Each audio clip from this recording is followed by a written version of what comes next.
शाश्वत का प्रतीक है, इसलिए उसको बनाना चाहिए, ऐसा समझिए। अगली जिज्ञासा के लिए तैयार रहेंगे हिमांशी जैन। नमोस्तु महर्षि, नमोस्तु महर्षि, क्षमे महाराज जी। महाराज जी, हम मंदिर जाते हैं पाठ पूजा और पुण्य संचय करने के लिए, लेकिन हम वहाँ बैठ के या तो अपने घर की बातें या बगल वाले ने कुछ बोला, 2 लाइन हमने पूजा की और 3 बातें हमने उनकी सुनी, तो इससे हम पाप का संचय कर रहे हैं या पाप का संचय, पुण्य का संचय कर रहे हैं या पाप का संचय कर रहे हैं? देखिए 2 चीज़ें हैं। जो मंदिर में आकर के बाहर की बातें करते हैं वो पुण्य का संग्रह तो करेंगे, क्योंकि पंच परमेष्टि की आराधना जितनी देर करेंगे उतना संग्रह तो पुण्य का होगा, लेकिन वो जो उनकी धारा थी पुण्य की वो टूट टूट के आएगी। जैसे आप शुद्ध समाधान सुन रहे हो, लाइट चली जाए, फिर 2 प्रश्न हुए, फिर लाइट चली जाए, कार्यक्रम तो होगा लेकिन वो जो आनंद आना चाहिए वो नहीं आएगा। आप थाली पर बैठे हैं, 1 रोटी आई, 20 मिनट बाद दूसरी रोटी आएगी, फिर 20 मिनट बाद तीसरी रोटी आएगी, फिर दाल खत्म हो गई, 15 मिनट बाद दाल आएगी, रोटी जब तक ठंडी हो जाएगी। तो ये आनंद भंग हो गया, पेट तो भर जाएगा, आनंद नहीं आएगा। ऐसी पुण्य तो मिलेगा लेकिन वो जो आनंद वाला आना चाहिए वो नहीं मिलेगा। 2 प्रकार के लोगों से बड़ी परेशानी है मंदिरों में। एक वो जो बैठकर बातें करते हैं जिससे दूसरे लोग को विघ्न होता है, और दूसरे वो जो उनकी बातें सुनते हैं। मतलब वो जो लोग देखते हैं कि बातें कर रहा है, ये भी बड़ी प्रॉब्लम है।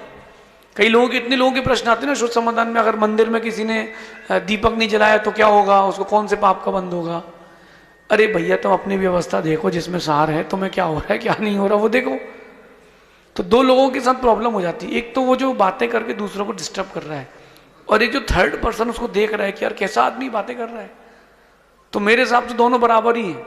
एक बार गुरुजी के पास शिकायत गई कि ये ब्रह्मचारी जी सामायिक नहीं करते।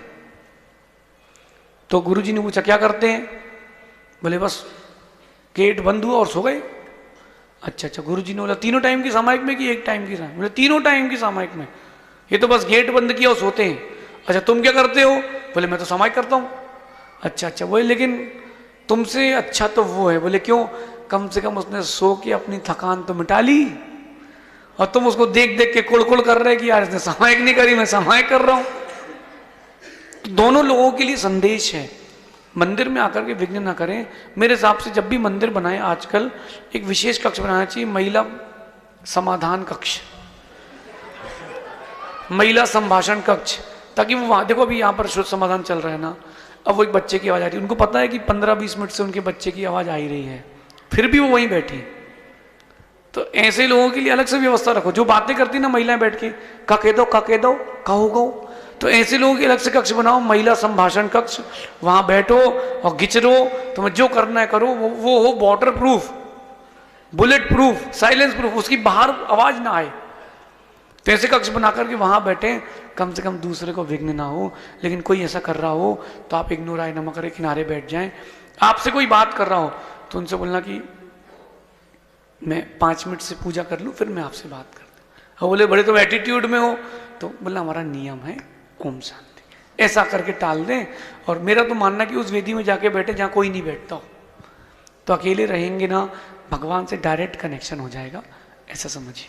और महाराज जी एक बात और, अभी आपने बोला था हमें तनाव रहित रहना चाहिए अगर किसी ने कुछ कह दिया, लेकिन आपके पास जब बैठते हैं तब हो जाते हैं कि हाँ ऐसा हमें करना चाहिए। लेकिन जब हम अपने गृहस्थ जीवन में या कहीं भी जाएं, हम बात सुनते हैं, लेते हैं, तो उस टाइम अपने परिणाम कैसे शांत रखें? अरे आपने एक पिक्चर देखी होगी, मुन्ना भाई MBBS, देखी क्या? नहीं देखी? सबने देखी होगी, मैंने पुरानी पिक्चर मैंने देखी थी। वो जो हीरो था वो साथ में गांधी जी को लेके चलता था।